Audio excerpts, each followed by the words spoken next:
And we are privileged to be joined by a very special guest. You've heard her on the program here before, Washington insider Becky Swansburg of Stonewood Financial, always giving us insights into the political world, a former, I'll say, reformed Capitol Hillist. Becky? Yeah, that's right. I don't know. They say once you're in the swamp, you always carry some of that swamp with you. Yeah, and you do. You stay in touch and informed with what is going on. So here we are, still pre-election, but leading up and ramping into this voting and election season. Bring us up to speed. What are you seeing, hearing? Has anything major really even shifted with how this election and how this election season has transpired? Yeah, so what'll be interesting is, of course, what's sexy, what's exciting, the presidential election, all eyes on who will be in the White House. But I like to remind people that while the president certainly sets policy, the president does not pass law. That is the House and the Senate. So we have this unique thing where we're trying to figure out not just who's in the White House, but who has control of the House and Senate. What kind of majority do they have? And what does that mean for the president actually being able to pass whatever legislation he or she would like to get through? So what is interesting right now is unless there's kind of this something going on under the surface that the polls aren't catching, it does definitely look like we'll have divided government and very closely divided government. And why I think that's kind of important for Americans to understand is, one, it makes it harder for the president to pass policies through the legislature. But as we've seen in recent years, a lot of presidents are turning to executive orders and regulatory administration regulations, like we saw. I was going to ask if that changes the comment on passing laws, and that does seem to be a very, at least in my recollection of lifetime, have ramped up significantly over the past several presidential terms. I think that is absolutely right. And so unless the Supreme Court really comes and starts batting these things down, I think whoever ends up in the White House is going to struggle to get their initiatives through Congress. And we're going to have to watch very closely what's happening through regulation and executive order. Now, Becky, on the last time that you were on the program, you provided some insight in saying that, of course, all elections are important, but it's not just this election. And I think for retirees, this really resonates. Retirement is 25, 30, 35 years. So it is not just this election. It is the several election cycles that will happen over the coming decades that are really going to be important. And that direction, the country seems to be, from a financial and a tax standpoint, not only not veering much, but accelerating the paces that we've seen. Yeah, so 2 points on that. The first is that, a lot of times we think what's kind of driving what I call this legislative risk, this risk that changes coming from Washington impact your retirement approach or your savings approach negatively. We think about what's driving this is like, oh, what's going to happen in this election? Who's going to be in the White House? Who's going to control Congress? But the thing that actually drives legislative risk in retirement is the fact that we have a 2-year election cycle. So that means every 2 years in America, we have new government.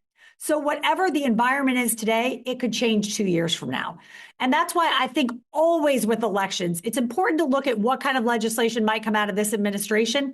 But the biggest thing we have to keep our eye on is long-term, what do these policies mean for the country's economic situation, debt situation, and then, of course, tax situation to handle that debt. And we know those are heavily intertwined. And speaking of 2 years, in just 2 years, the current tax rates and brackets do expire. The 2017 Tax Cuts and Jobs Act was an 8-year measure. So 2026, January 1, is when those are set to expire. Yeah. And you mentioned the likelihood of a mixed government, the House, the Senate, whoever holds the presidential office, red, blue. It doesn't look like it's going to be the same across the board, and want to emphasize the point that in order for those Tax Cuts and Jobs Act laws and brackets not to expire, in order for taxes not to revert and increase,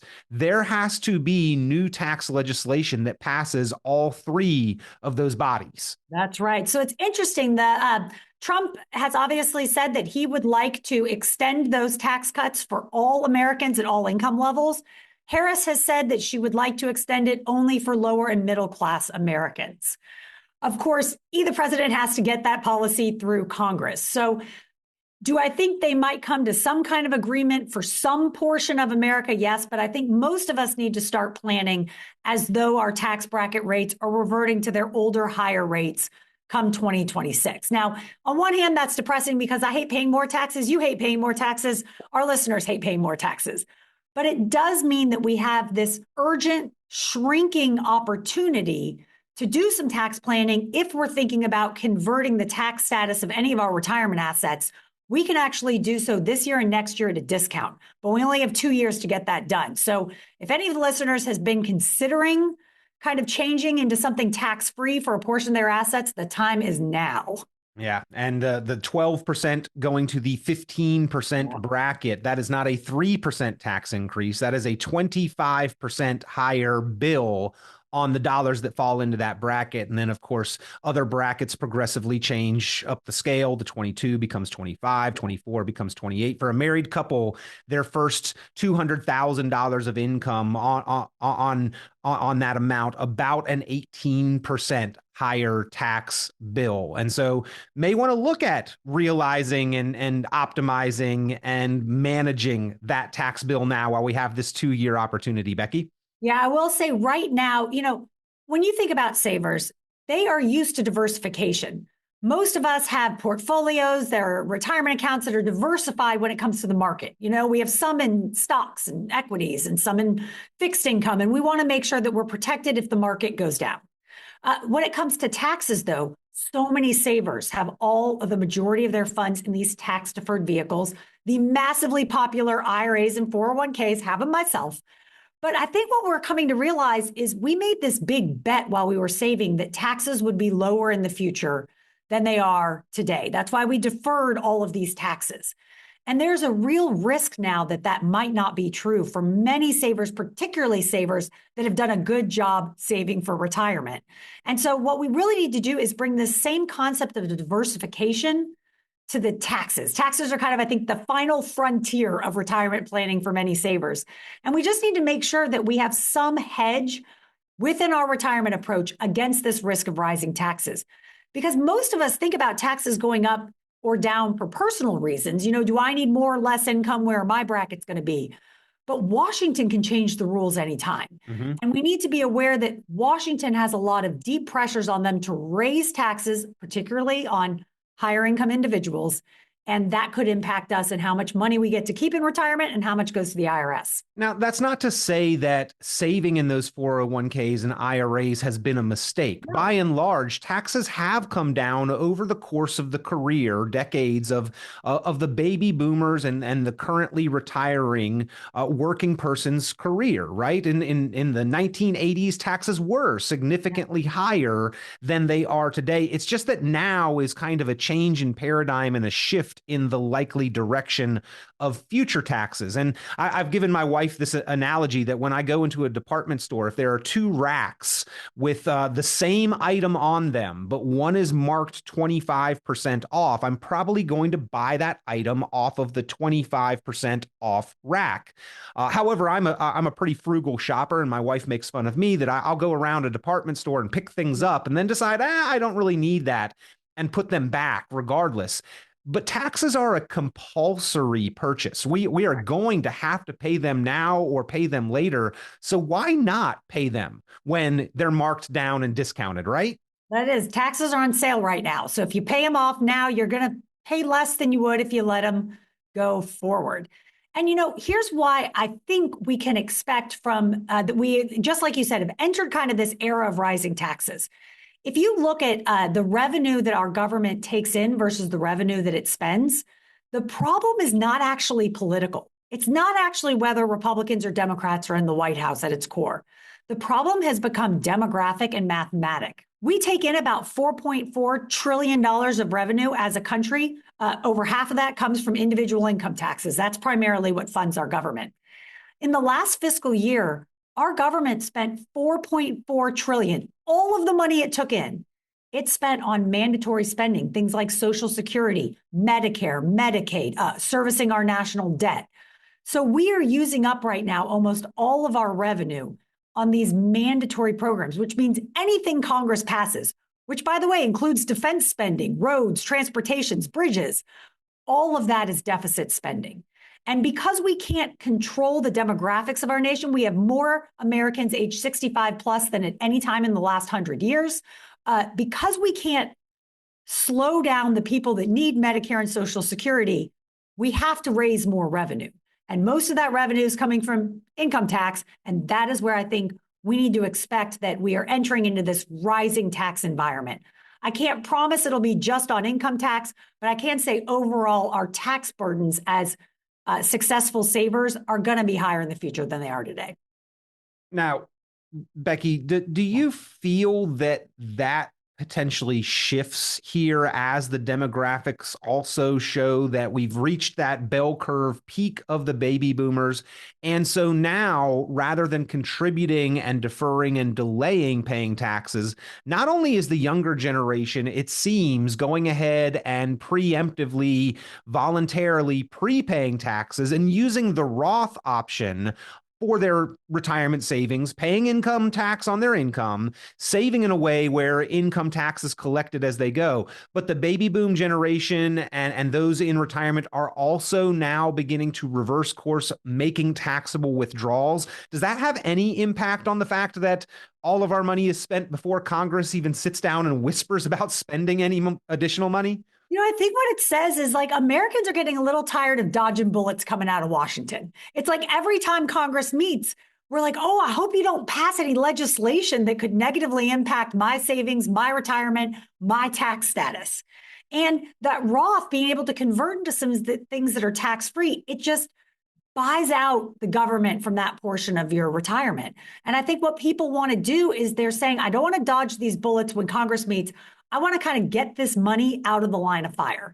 I want to make sure that no matter what happens in Washington, if Trump wins, if Harris wins, if we have the wildest elections this nation has ever seen for the next 2 decades straight, I got a portion of my retirement assets that aren't going to be impacted.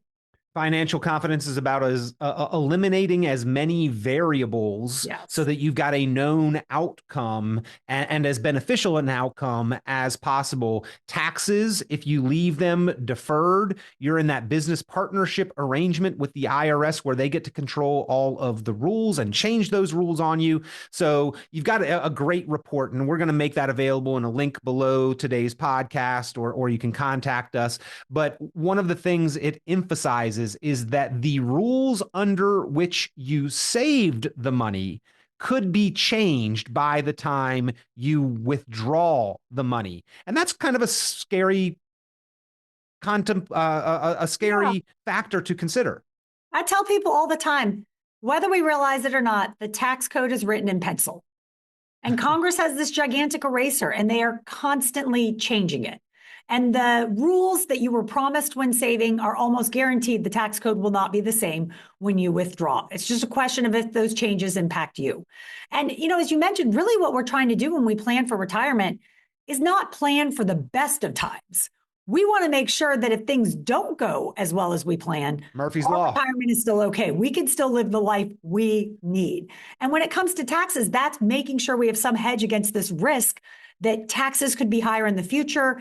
Have we protected at least a portion of our retirement assets from that risk?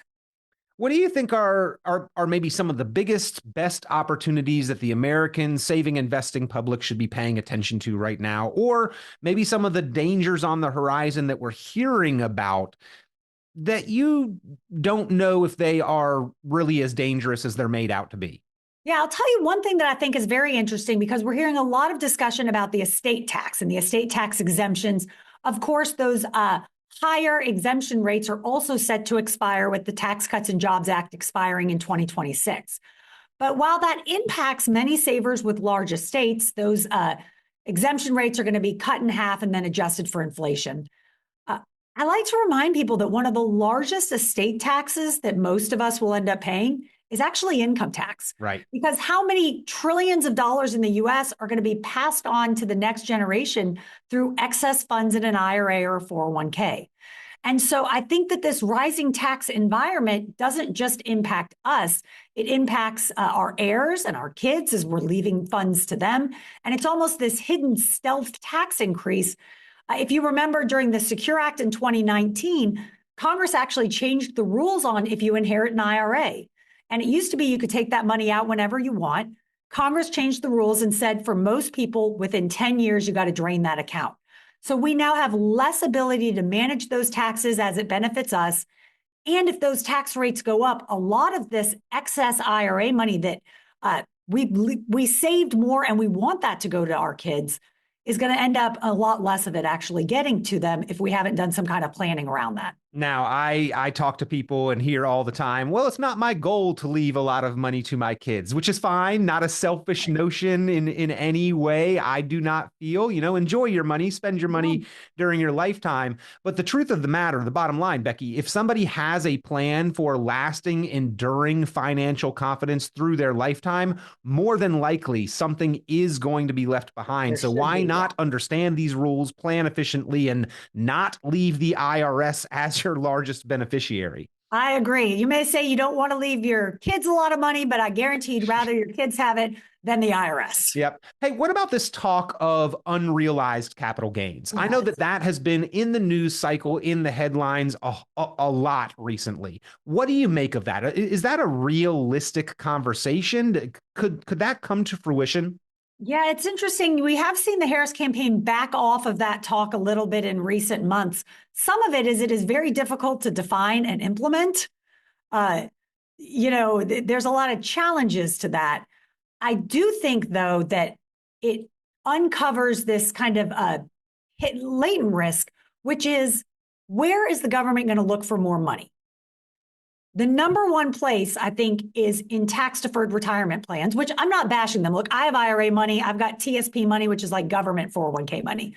But there are trillions of dollars of untaxed assets sitting there. So that's an easy target. Easy target. Once we get through that, where else? Well, we already have a lot of assets that are taxable every year. How can we get more assets into this bucket where every year Americans are having to pay taxes on them? So I don't know if this particular cap gains proposal will go through, but I do think that we are going to be looking for ways as a nation under certain political parties that are going to be trying to find ways to make more money annually taxable because it helps the government's bottom line. Well, we know that there are risks, legislative risks, tax risk that we need to address and be proactive. It is, after all, planning, and we want to plan ahead. As unpredictable as who holds those government offices and the House and the Senate and the seat of the president might be, not just in this election, but in coming elections for decades, what we can do is plan proactively. And Becky, you are a big proponent of that. And I always appreciate your insight on what the goings on in Washington could have as far as impacts on an American saver and investor's wallet. Yeah, I'll tell you, savers ask me all the time, what's the number one thing to do this year ahead of the election? And I tell them, you have to understand your retirement tax bill. Each of us today sitting here has a tax bill that is built in our retirement approach. But a lot of us don't have a dollar amount. We don't know what our retirement tax bill might be. And I know you guys do tons of work helping clients identify and quantify that retirement tax bill before they can then take the step to reduce it. So I think the number one thing to do is get an analysis so that you know what your retirement tax bill might be. And then you can decide, am I comfortable with this tax bill or would like to do some approaches to reduce it? Yeah. And of course, we've got that online retirement tax bill calculator at 919retired.com. That's retired with a D at the end, 919retired.com, where you can kind of do your own calculations, see your own before or after, or default to the IRS's plan versus being proactive. So that's a tool that we've put out there to try to be helpful for you, ladies and gentlemen. But I agree, Becky, that is one of the biggest and best opportunities, because I believe that being proactive with your taxes and controlling that tax bill generally as effective as shooting for higher returns, but with far less risk involved. So I like that approach. Absolutely. Well, I always appreciate your insight, the time that you share with us and the viewers and the listeners here on the program. Thank you for being here, and look forward to having you back. Maybe a little closer to the election or a post-election kind of recap. Get your take and view on things. Yep. I remind people this election isn't going to solve our problems. It's just going to create new problems. We'll be back after the election. We'll see where we need to focus on next. Always a pleasure, Becky. Thank you. Great seeing you. You too.